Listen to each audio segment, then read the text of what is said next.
tricheur normalement qui a beaucoup d'expérience, toi en faisant ça, je peux te dire à peu près où sont les 4 as. Je mets les 4 as à l'intérieur du paquet, dans des positions complètement différentes. Tu vois, un tricheur qui a normalement de l'expérience, il doit être capable, avec son petit doigt, de retenir les positions des cartes. Donc imaginons que je coupe, je fais comme dans les casinos, on coupe, on mélange, tac, ça c'est ce qu'il ferait. Je te le fais en plus, comme si vraiment j'étais en train de rater, j'étais un mec qui mélange pas bien. Le premier en 22e, tu fais tac, je perds le premier. Le deuxième, le troisième. Je te le fais disparaître même, regarde. La deuxième chose sur laquelle il faut être hyper vigilant, c'est ça en fait. S'il y a quelqu'un qui mélange les cartes, il fait ça, et il pose ses mains généralement quand vous avez les mains comme ça, vous voyez. Moi j'ai eu le temps d'en marquer 2 as. Donc ça c'est ce qu'on appelle du lapping. Donc je vous le refais. Quand on est comme ça, je finis un mélange, je fais ça, et hop, j'ai pris 2 as.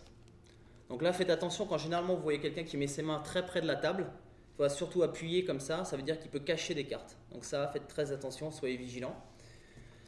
Généralement, ce qu'ils font, c'est qu'ils gardent les cartes ici. Imaginons que j'ai 2 cartes pourries et voilà, 5-3. On vient de me donner 5-3. Donc le mec attend comme ça là et il fait ça.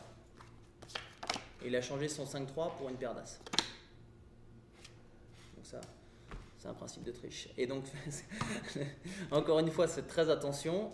Quand vous voyez quelqu'un qui met ses mains ici, c'est généralement que c'est pas net. Généralement, il faut toujours avoir la possibilité de voir les deux côtés de la main en fait. Quand ils sont comme ça ou comme ça, généralement ils essaient de cacher quelque chose. Donc ça, faites très attention. Imaginons que le flop ça sera 5-5-3. Donc tu vois, finalement ma paire d'as elle ne me plaît pas autant que ça. Donc je vais récupérer mes cartes pourries qui sont sur mes genoux. Donc tu reprends la paire d'as et tu fais le même mouvement. Et là tu récupères le 5 et le 3. Et généralement ce qui se passe c'est que pendant que tu as fait ça, tu as toujours des cartes sur les genoux. Donc les gens généralement ils attendent et quand tu regardes pas, quand la serveuse elle arrive ou machin, clac ils en profitent, ils retournent sur leurs genoux, tu vois, ils font une manipulation, ils remettent ça, et ils remettent leurs mains ici, tu vois, et là je me retrouve encore avec les 2 as de tout à l'heure.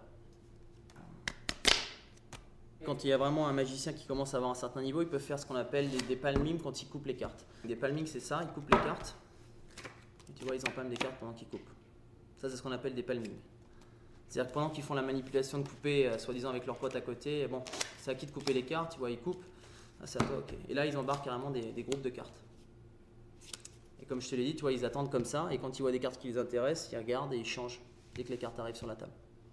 Donc faites attention quand vous voyez quelqu'un, comme je vous dis, avec la main qui est scotchée ici, généralement, c'est qu'il y a quelque chose à se reprocher. Le principe, c'est vraiment, tu vois, ce petit angle-là, quand je le mets sous la table, tu vois, tu vois, les gens qui sont sur la table, ils voient que mon pouce, ils voient rien d'autre. Imaginons que je veux trouver l'as de carreau. C'est un exemple. Je le mets à l'intérieur, tu vois, je le perds. Si je prends par exemple n'importe quelle carte, à savoir je te le montre, le 10 de pique. Tu vois, si je veux me resservir de mon as de carreau, je le mets sur la table et là je récupère mon as de carreau. Un bon tricheur, si tu mets à l'intérieur du paquet l'as de carreau, tu vois, il peut mélanger, couper, etc. Tu vois. Ça, je te le fais à la bon tricheur. Toi, si tu récupères par exemple le 3 de carreau, tu fais tout de suite le bon tricheur, tu vois, il peut récupérer son as. Donc ça, c'est un bon principe de triche. Et comme je vous l'ai dit tout à l'heure, la manière après pour se débarrasser des cartes, généralement c'est ça. Imaginons que là j'ai le paquet, je prends une carte, donc j'amasse l'as de trèfle ou n'importe quelle carte qui va avec. Et quand la partie est terminée et que le flop est là, généralement ce que je fais c'est ok, c'est à moi de mélanger. Et c'est comme ça que je me débarrasse des cartes en fait. Donc toi les cartes dont j'ai plus besoin, où je me dis peut-être qu'il y a un mec qui est en train de regarder, etc. Toi je reprends le flop et hop je me débarrasse des cartes. Donc ça il faut faire attention. Donc les principes une fois encore, les mains ici, les mains comme ça, les mains tac, le truc, le mec qui passe devant, faites attention. Je sais que généralement quand vous recevez des cartes, la première impulsion c'est de les regarder, donc pendant à peu près 3-4 secondes, votre attention elle va être complètement sur vos cartes à vous et vous allez oublier ce qui se passe autour de vous. Mais quand vous jouez dans une maison et vous ne savez pas avec qui vous jouez, les autres joueurs, généralement il vaut mieux être vigilant.